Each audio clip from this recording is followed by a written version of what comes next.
به نام خداوند یکتا و توانا. بیننده های گرامی سلام بر شما. توجه کنید به مجموعه خبری این ساعت از شمشاد. امروز جمعه 17 اسد 1404 خورشیدی است که برابر میشد با 8 اگست سال 2025 میلادی. در آغاز سرخط خبرها.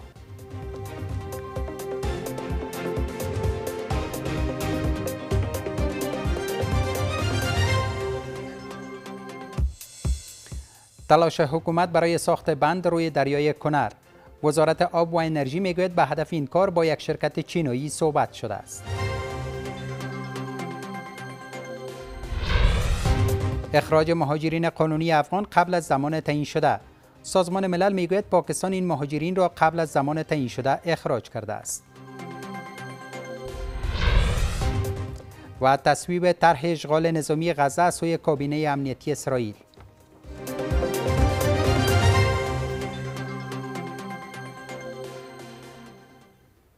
مشروع خبرها با من میرویس هوتک.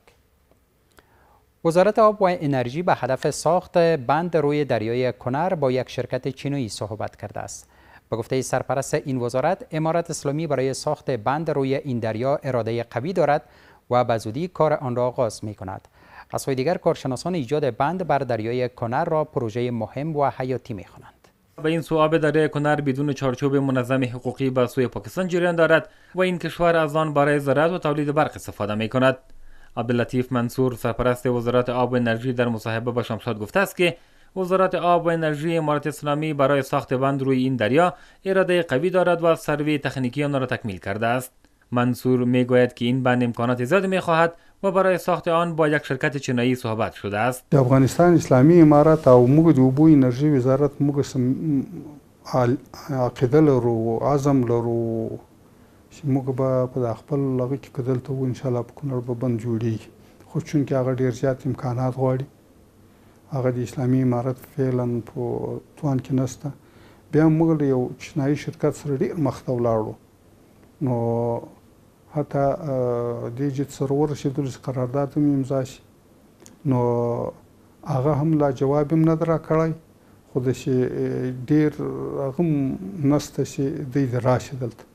نو هر چا ته م ویلي دي چې دغه د کونړ بند ډېر مهم ده چې موږ له دې نه برق تولید کړو، موږ ګټه ترې واخلو. او گفته است که مدیریت آبهای افغانستان حق اساسی افغان هاست و برای مدیریت آن در کشور به تمویل کنندگان بزرگ مالی نیاز است. سرپرست وزارت آب و انرژی میگوید ساخت بند دریای کنر هدف سیاسی ندارد و اطمینان میدهد که امور کاری آن به زودی آغاز خواهد گردید. دا سیاسی توان هم نه لري که یو څوک وایي دا تشویش کوي او بعضې خلک بیا داسې وایي دا داسې وشي او پاکستان به بیا څه مشکلات جوړ کړي، نو دا مهار کېږي، د هغو هم ګټه ده ځکه کله کله دا سیلابونه چې راشي پاکستان ډېر هغه وړي، نو دا به کنټرول شي، موږ به برق تولید کړو، خو راګرځي نه بیرته دغه کونړ سیند ته بیرته دغه اوبه راتویږي. او انشاءالله خدای تعالی خو دې توفیق راکړي چې موږ په خپل ژوند کې ووینو. انشاءالله زموږ هم دغسې ورته تلوسه ده چې خدای کوي که دا کار. عبداللطیف منصور میگوید با آنکه هزینه کلی ساخت این بند معلوم نیست، اما برای ساخت آن به حمایت مالی نیاز نیست و تلاش می‌نماید از منابع داخلی علاوه بر این بند آب تمام حوزه‌های کشور را مهار نماید. از سوی دیگر کارشناسان ایجاد بند بر دریای کنر را پروژه مهم و حیاتی می‌خوانند. آنان میگویند که مهار آب دریای کنر یک آرزوی بزرگ تمام افغان هاست و حکومت سرپرست می‌خواهند که در این زمینه توجه جدی نمایند. د کونړ سیند باندې کار شروع کول یا د دې پروژې پلي کول د افغانستان د برق د تولید، همدارنګه د زراعت او د اقتصاد په برخه کې د بیکارۍ د کچې د کموالي په برخه کې ډیر موثر تمامیږي او دا د افغانستان د خلکو یو لوی ارمان ده چې د کلونو راهیسې زموږ تاسې د افغانستان وګړي د دې پروژې د پلي کېدو یا د شروع کېدو ارمان لري. نو دا ډیره مهمه پروژه ده، دا د افغانستان په اقتصاد کې ډیره موثره تمامیږي. ساخت بند روی دریای کنر و تولید برق از آن یکی از پروژه های بزرگ است که با تکمیل شدن آن علاوه بر آبیاری زمین های زراعتی برای شماری از ولایت ها برق تولید خواهد گردید و با این کار آب افغانستان که از سالها به این سو به صورت رایگان به پاکستان جریان دارد مهار و مدیریت خواهد شد. سازمان ملل میگوید که پاکستان قبل از زمان تعیین شده برای اخراج مهاجرین قانونی این پروسه را آغاز کرده است. کمیشنری عالی سازمان ملل در امور مهاجرین بار دیگر از کشورهای همسایه افغانستان خواسته تا پالیسیشان در برابر مهاجرین افغان را تغییر و پروسه اخراج آنان را متوقف نمایند. کارشناسان امور میگویند که پاکستان نمیخواهد به خواستهای بین المللی درباره مهاجرین افغان تن بدهد. سازمان ملل میگوید پاکستان قبل از آغاز تاریخ تعیین شده پروسه اخراج مهاجرین قانونی افغان را آغاز کرده است. کمیشنری عالی این سازمان در امور مهاجرین میگوید که پاکستان پلان دارد بیش از 1 میلیون افغان را از خاک خود بیرون نماید. این سازمان ادعا میکند که گزارش‌ها درباره بازداشت و اخراج مهاجرین قانونی افغان از سوی پاکستان را قبل از اول ماه سپتامبر دریافت کرده است. اخراج این گونه افغان‌ها از پاکستان نقض سریع و خلاف تمام قوانین بین المللی است. ما از حکومت پاکستان می‌خواهیم تا پروسه اخراج اجباری افغان‌های مهاجر را متوقف نماید. ما آرزو داریم پاکستان دیگر پالیسی خود را تغییر دهد. کمیشنری عالی سازمان ملل در امور مهاجرین همچنان از پاکستان خواسته تا رفتار انسانی و زمینه برگشت عزتمندانه و داوطلبانه افغان‌ها را انتخاب نماید. یک مقام وزارت امور داخلی پاکستان به خبرگزاری رویترز گفته است که پروسه اخراج افغان‌ها اکنون آغاز می شود که می‌خواهند به صورت داوطلبانه به افغانستان برگردند. کارشناسان امور میگویند که پاکستان نمی‌خواهد به خواست‌های بین‌المللی درباره مهاجرین افغان تن بدهد. مسئله اخراج مهاجرین افغانستان به شکل اجباری و گروهی از جانب این کشور روی دست گرفته شده و روزانه هزاران تن از مهاجرین افغانستان بدون از اینکه شرایط در افغانستان برایشان مساعد باشد بدون توافقات بین‌المللی و توافق کمک سرپرست افغانستان به کشورشان اخراج میشوند که البته این مسئله بارها از جانب کشورهای مختلف از جمله سرمنشی سازمان ملل متحد و سایر نهادهای بین‌المللی انتقاد شده. روز گذشته وزارت امور خارجه از کشورهای همسایه و نهادهای بین‌المللی خواست تا مسائل مهاجرین جدی گرفته شود و زمینه برگشت عزتمندانه افغانها مساعد گردد. بانک امارت اسلامی بارها از کشورهای همسایه خواسته تا در پالیسی خود در برابر مهاجرین تغییر بیاورند و بر اساس قوانین بین‌المللی با آنان رفتار نمایند، اما تاکنون در این باره تغییر مثبت به وجود نیامده است. شمار دیگر از کارشناسان میگویند حکومت و نهادهای بین‌المللی برای دستگیری از عودت کنندگان تلاش نمایند. ګورئ دا خو ملګرو ملتونو ورته ویلي دي چې پاکستان ته چې افغان مهاجرینو سره نرمي وکړي، افغان مهاجرین ما وباسئ د خپل هېواد نه. زه یم چې که ټوله نړۍ هم ورته ووایي پاکستان داسې یو ظالم دولت دی، داسې یو ظالم حکومت حاکم دی هلته چې په افغان مهاجرینو باندې رحم نه کوي، بلکل هم افغان مهاجرین ځوروي او شکنجه کوي او د دوی نه خپله بودیجه کنګل کوي او هلته مشکلاتو ستونزو سره یې مخامخ کوي. هغه که قانوني دی او که غیر قانوني دی دواړه نه پرېږدي. از سوی دیگر قیصرخان افریدی سخنگوی اداره مهاجرین سازمان ملل گفته است که از اول الی 4 اگست صدها مهاجر قانونی و ثبت شده افغان بازداشت شدند و به افغانستان بازگشت داده شدند. بر اساس ارقام سازمان ملل بیش از 2 میلیون افغان در پاکستان کارت‌های قانونی اقامت دارند. وزارت کار و امور اجتماعی میگوید که سطح بیکاری در کشور به 25% رسیده است. سخنگوی این وزارت در مصاحبه با شمشاد گفته است که درباره سطح بیکاری سروی صورت نگرفته است، اما بر اساس تخمین این رقم 20 الی 25% است. مسئولین وزارت کار و امور اجتماعی میگویند در تلاشند برای افراد بیکار در داخل و بیرون از کشور زمینه‌های کاری را مساعد سازند. بیکاری مشکلی است که مردم کشور از چند دهه به آن دست و گریبانند، اما در این اواخر در روی سرک‌ها و جاده‌ها کسانی دیده می‌شود که در جستجوی کارند. سخنگوی وزارت کار و امور اجتماعی در مصاحبه اختصاصی با تلویزیون شمشاد گفته است که درباره سطح بیکاری در کشور سروی صورت نگرفته است، اما بر اساس تخمین این رقم از 20 تا 25% است. او در گفته‌های خود تحریم‌های بین‌المللی بر رسمی نشناختن حکومت سرپرست منجمد شدن دارایی‌های افغانستان را از عواملی می‌داند که روی ایجاد فرصت‌های کاری در کشور تاثیر منفی نموده است. تر ډیره پورې د کمکارۍ برخه ده. هغه په دې معنی باندې چې موږ ډیری هیوادوال لکه څنګه چې تاسو په مقدمه کې یادونه وکړه چې په کرنه مالدارۍ باندې بوخت دي، هغه هیوادوال چې په کرنه مالدارۍ باندې بوخت دي هغه په یو فصل کې په 2 فصلونو کې د کار لري، خو په 2 فصلو کې یو فصل کې بیکاره پاتې کیږي. تر ډیره پورې دا د بیکارۍ د برخه نه ګرځي، د بیکارۍ په فیصدۍ کې نه راځي. خو که چېرته دغه د کمکارۍ برخه ورسره یوځای شي امکان دی ولري چې دغه د 20 تر 25 یا زیاتو کم په دغه ارقامو کې خو دقیق ډول باندې چې کله موږ خبره کوو هغه باید د یو سروې پر اساس باندې وي چې هغه به په راتلونکي کې که چېرته اسلامي امارت او ذیدخله ادارې په دې بخش کې حتما د پلان برخه به هم وي. مسئولین وزارت کار و امور اجتماعی میگویند در تلاشند برای افراد بیکار در داخل و بیرون از کشور زمینه‌های کاری را مساعد سازند. سخنگوی این وزارت برگشت شمار زیادی از افغانها از ایران و پاکستان را یک چالش بزرگ می‌خواند و می‌افزاید که آنان از طریق کمیته کاریابی در تلاش کاریابی برای این افراد هستند. به گفته سمیع الله ابراهیمی برای اعزام کارگران به قطر در تمام کشور 16,000 تن ثبت نام کردند و از میان این افراد تنها 3100 تن برای کار به قطر انتخاب و اعزام می شوند. دا لومړی پړاو چې په قانوني توګه افغان کارګران بهرنۍ هیوادونو ته استول کیږي چې 3010 کاري فرصتونه په مختلفو برخو کې د دغو 3010 کاري فرصتونو لپاره په شرایطو باندې برابر کسان را پیدا کولو په موخه باندې د کار او ټولنیزو چارو وزارت په کابل او په د ولایتونو په کچه په زونونو کې د نوملیکنې لړۍ پیل کړه چې 15500 کسان نوملیکنه کړې ده. ابراهیمی میگوید که در جریان 4 سال گذشته به 350,000 تن جواز کار توزیع شده است که 20% آنان را زنان تشکیل می‌دهد. کارشناسان اعزام کارگران برای کار به سایر کشورها را در رشد اقتصاد کشور مهم می‌خواند و می‌افزایند که این گونه توافقات با سایر کشورها نیز صورت گیرد.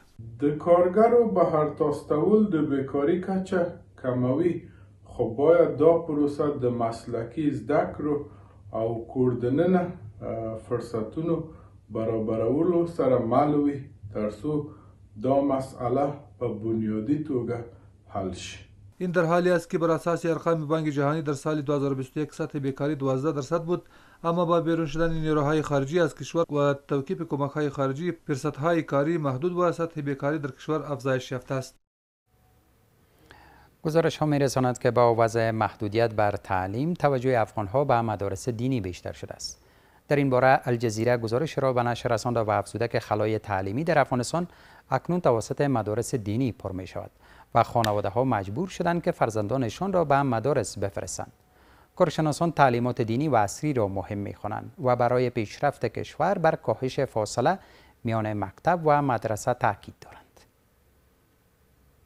ها می رسد که پس از محدودیت تعلیمی از سوی امارت اسلامی بر دختران بالاتر از صنف ششم و شماری از مشکلات دیگر باعث شده که در شرایط کنونی توجه بیشتر به مدارس دینی شود. الجزیره در مقاله تازه خود گفته است خانواده های افغان که به دلیل عوامل ذکر شده از تعلیم باز ماندند اکنون در تلاش اند تا اولادهایشان را به مدارس دینی بفرستند. در گزارش آمده که نسبت به گذشته اکنون در رفت شاگردان به این مدارس افزایش آمده و ارزش مکاتب به دلیل کمبود منابع و محدودیت‌های موجود کاهش یافته است.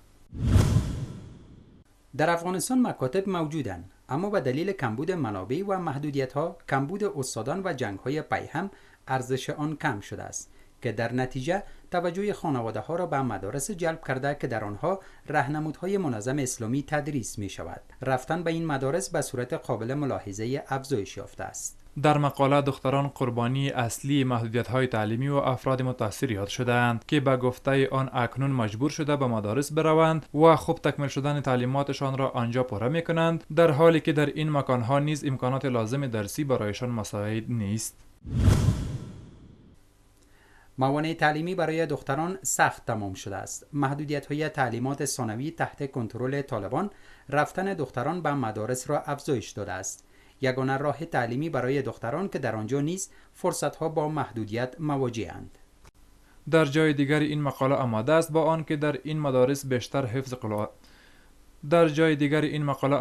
با آن که در این مدارس بیشتر حفظ قرآن کریم و دروس دینی تدریس می شود، اما در این اواخر در شماری از آنها مضامین ریاضی، انگلیسی و سایر مضامین نیز تدریس می شود. باورها این است که برای پیشرفت جامعه علوم عصری و دینی دو عامل اصلی اند که در صورت از نظر انداختن یکی از آنها نتیجه خوبی نخواهد داشت. چیرته د څوک د ښوونځي او د مدرسې ترمنځ فاصلې را جوړوي، زه فکر کوم دا د پیداګوژي د اساساتو له مخې او د افغانستان د خلکو لپاره زه فکر کوم دا به په راتلونکي کې ډېرې ستونزې پیدا کړي. موږ باید د مدرسې او د ښوونځي ترمنځ توپیر په دې کې وکړو چې مدرسې یوازې هغه مسلکي زده کړې دي چې باید لکه څنګه چې په طب کې څوک روزل کېږي، لکه څنګه چې په د انجینرۍ لپاره څوک روزل کېږي، همدغسې د دین عالم باید په مدرسه کې وروزل سي ولی په ښوونځیو کې باید تعلیمي نصاب داسې را جوړ شي چې په هغه کې ټول هغه ضرورتونه چې انسان په خپل ژوند کې لري هغه باید په تعلیمي نصاب یا په کوریکولم کې ځای ورکړل شي. کارشناسان ایجاد توازن میان علوم عصری و دینی را برای ارتقای تحصیلی جوانان مهم و حیاتی می‌خوانند. با گفته آنان نظام کنونی هرگاه به یکی توجه و دیگری را از نظر میاندازد، این خود زمینه را برای عقبگرد جامعه مساعد می‌سازد. د مکتب او د مدرسې ترمنځ باید توازن صورت ونیسي. یو وخت مکتب ته برتری او بهتری ورکول مدرسه شاته غورځول، بیا بل وخت کې مدرسې ته بهتری او برتری ورکول مکتب شاته غورځول، دا جامعه په شکل د اشکالو باندې شاته غورځول دي. مدت پس از حاکمیت دوباره امارت اسلامی نخست بر مکتب و بعد بر تحصیل دختران بالاتر از صنف ششم محدودیت وضع شد و این محدودیت ها الی امر ثانی وضع شدند. با آنکه از این تعهد حکومت نزدیک به 4 سال میگذرد، اما امید مردم هنوز هم برای عملی کردن آن زنده باقی مانده است. شارولای فرا کار 10 پروژه را آغاز کرده است. به گفته مسئولین شارولای این ولایت، این پروژه ها به ارزش 180 میلیون افغانی الی اخیر سال روان مالی تکمیل و به بهره برداری سپرده خواهد شد. باشندگان فرا از این پروژه ها استقبال می کنند و بر ایجاد زمینه های کاری تاکید دارند. فرا که بر اثر جنگ های گذشته از ولایت زیان دیده به شمار می آید، اکنون برای بازسازی و توسعه آن تلاش های زیاد جریان دارد. مسئولین شاروالی فرا می گویند که 28 پروژه بزرگ و کوچک را به ارزش 180 میلیون افغانی آغاز کردند. به گفته آنان این پروژه ها شامل اسفالت سرک ها، داغگیری، کانال ها، زیبایی شهر، گسترش ساحات سبز و سایر پروژه ها می شود که الی آخر سال روان مالی از بودجه داخلی این اداره تکمیل خواهد شد. ابتدا کې ټارګیټ یا عواید ښاروالۍ هغه 50 میلیون افغانۍ و 1404 مالی کال کې موږ تقریبا 250 میلیون افغانۍ ټارګیټ شوی دی.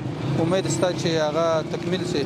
نو د ډیرو عوایدو سره طبعا ښار انکشافي کارونه ارتقا کوي او د ښار سړکان جوړیږي او بالخصوص د تنویرسازي، سرسبزي او دا شان د تنظیف په بخش کې به ان شاء الله ټول ګامونه واخیستل شي. باشندگان فرا از این پروژه ها استقبال نموده و به افزایش آن تاکید دارند. آنان همچنان خواهان ایجاد فرصت های کاری برای مردم هستند. د مخ حالات چې اصلا د سړګینه و توجه نه و ان شاء الله چې سل فصل کې توجه ډیره ده، امر سړګین ان شاء الله ډیره او تقاضا مو ده چې بهتر او بالاتر وسوته. اوس کړ توجه ډیره و پراته سوي ده. په خوا دومره توجه نه و. موږ د خاک سپید سړک راته جوړ کړی دی چې په خوا په ژمي کې موږ نه وسوای چې ور باندې ولر شو مریض مو مړ کېدی او موږ ته ډیر زحمت کړی. موږ سړک راته جوړ کړی او ښار هم ښایسته کړی دی. فرا ښار فرا دیگه سړک‌ها خوب شده، فلک‌ها خوب شده. همین مهاجرین هم که ما خدا شکر خوبه ده. خدا آبادی بده که مردم بتونه غریبی کار بکنه که مردم مجبور نشه، بدبختی نشه در خدا شکر. فرا که در جنوب کشور موقعیت دارد که در جریان سالهای گذشته به خاطر ناامنی، نبود زیربناها و عدم توجه حکومت گذشته از ولایت محروم کشور بوده است. اما اکنون با تامین امنیت توجه مسئولین حکومت کنونی به بازسازی و آبادی این ولایت بیشتر شده است. باغداران انجیر در ولایت کندهار از نبود بازار برای محصولاتشان ابراز نگرانی دارند. آنان میگویند که حاصلاتشان زیاد اما به دلیل صادر نشدن به بیرون از کشور قیمت آن کاهش یافته است. آنان از حکومت میخواهند در این زمینه همکاری نماید. مسئولین محلی کندهار میگویند برای ایجاد سهولت در زمینه صادرات این محصول به بیرون از کشور در تلاشند. این باغ‌های انجیر در ولسوالی شاولیکوت ولایت کندهار است که یگانه منبع اقتصادی مردم این ولسوالی شمرده می شود. در حال حاضر باغداران در اینجا مصروف جمع‌آوری حاصلات انجیرند و برای تعداد زیاد زمینه کار مساعد شده است. چاول واری مرش کو بیا میدان ته وړو لکې پرې کو د لکې سورسته بیا چکی کو د چکی سورسته دمر کو د دمه سورسته بیا دا وړ کیږي ستنورته شو کیږي هغه بغوانان جلادي بیا پیودي داغه سورسته بیا میدان ته وړ کیږي او چیږي د وچېدو وروسته بیا بازار ته وړ کیږي د خرڅیږي. غلیم د هلمند وسره غلیم د انځور کارت د انځور کارت راغله بس سار چې ورولار سو بیا لساته کار کو لساته کار بعد بیا نور وخت بیا کار دغسې ځن پر وخت باندې موږ راسو شاولي کور ته دلته کار کوو. باغداران در ولسوالی شاولی کوت ولایت کندهار از افزایش حاصلاتشان ابراز خوشی میکند، اما همه افزایت که به دلیل صادر نشدن به بیرون از کشور قیمت این محصول پایین آمده است. آنان خواهان توجیه حکومت در بخش بازاریابی به محصولاتشان هستند. انځور په زورورتیا کې شک نشته، ښه انځر شوي دي او فقط د قیامت پر برابر باندې چې قیامت یې بیا نشته، قیامت یې 0 درجې ته رسېدلی دی. مثلا هغه اعلی درجه انځر چې پخوا به موږ ګوره په 15,000 تقریبا په 15,500 به من ورکوي دلته، اوس هغه انځر په 1200 افغانۍ په 1100 افغانۍ دا قیامت دی. هغه هم دغه رقم دی چې سوداګر راشي د نیولي لاس یې وړي، موږ پسې روان یو په سوداګر پسې. زموږ ډېر اقتصاد کښته دی، دغه موږ ته د مصرفو د لا نه جوړي یا د بچیانو د ډوډۍ واخو بیخي پاته ده. نو موږ دا غواړو د تجارانو د مسؤلینو سره د امارت د مسؤلینو سره چې موږ ته دغه بازار موندنه جوړه کړي، چې زموږ انځورو ته یو ښه مارکیټ پیدا کړي او کوشش وشي چې زموږ یو نړیوال مارکیټ ته لاسرسی ولرو او ښه انځر موږ لرو. از سوی دیگر مسئولین ریاست زراعت و مالداری این ولایت میگویند که برای 15,000 هکتار زمین باغهای انجیر وجود دارد و به صورت سالانه بیشتر از 135 تن حاصلات میدهد که امسال حاصلات آن 40% افزایش یافته است.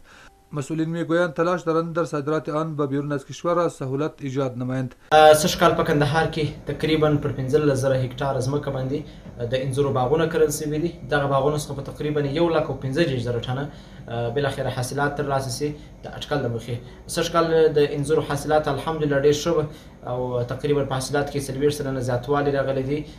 آفتونه امراض بیخي نه وه، کوم د ډېره حده پورې کم امراض یې وه او ترڅنګ یې غیر موسمي بارانونه هم الحمدلله سږ کال نه دي ولیدلي چې د بروش کال په څېر باندې سږ کال زیانمنې کړي. نو بله د هغه ترڅنګ موږ هڅه کوو، زموږ د کرنې ریاست هڅه کوي چې د بازار موندنې په برخه کې هم د انځورو د بڼوالو سره پوره همکاري وکړي او د انځورو دپاره یو ښه بازار پیدا کړي. انار، انگور و انجیر کندهار در سطح جهان شهرت دارند و سالانه 1000 تن به ارزش میلیون‌ها دلار به بیرون از کشور صادر می شوند. انجیر خشک هر سال از کندهار به هند و بعد به پاکستان صادر می شود، اما امسال به خاطر مسدود شدن بندر واگا و افزایش تعرفه از سوی پاکستان صادرات آن متاثر شده است.